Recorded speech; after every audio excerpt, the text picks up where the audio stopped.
This is a poem called Be Strong, Little Boy. Check it out. It's another story. All he see is one hand going up and down on her face. The other hand goes up and down on her face as if he was beating a bungalow, using rhythm to draw her blood.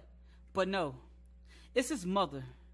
So many tears falling into his mouth. It reminds him of the time he swallowed water from the sea, so salty to see his mother getting beat.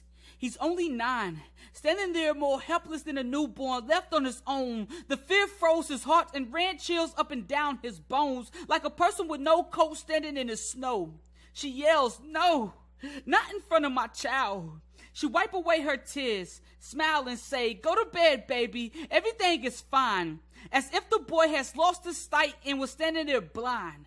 For a moment, he could feel someone punching his guts and stabbing his heart. His ice-cold heart beats chills all through his body as he watches his mother lie.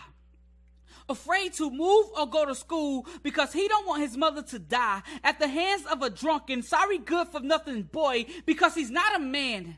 Blood drips from her lip. He wipe her face and give her forehead a kiss. He can't understand why she just won't leave. He tells her, "I will get a job and take care of you and me." For a moment she smiles and forgets the pain because the joy of her child just wanting to help.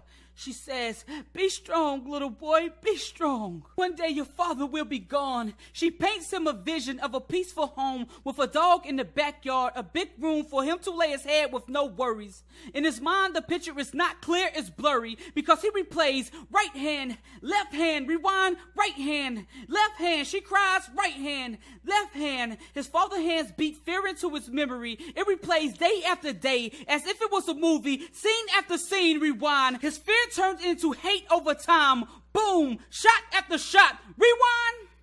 He cries, walking slowly to his father's room after finding the gun his father thought he would never find. He opened up the door and closed his eyes. All he could see was a pair of hands hurting his mom. Boom, that's the sound of freedom. Every boom erased the motion of up and down hands. He had no plans. He just knew the beating had to come to an end. The fear began to slowly drift away like a leaf laying in the middle of a pond when the wind blows softly on the water.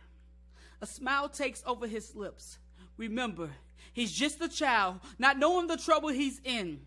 His mother ran out the den, she yells, not knowing what went down. He looks back and smiles as the gun hit the ground. She grabbed him in her arms, crying, "Be strong, little boy, be strong." He has no idea why isn't she happy. He took the pain away the best way he knew how. All she could ask is why. He replies, "You don't have to move now, Ma. It's okay. He's gone." She embraced his head into her arms, rubbing her shaking fingers through his hair as she stared at the body of his father. His eyes are still open, staring back at her. She returns the kiss he once gave her to his forehead and said, "Son, no matter what happens now, be strong, my big man.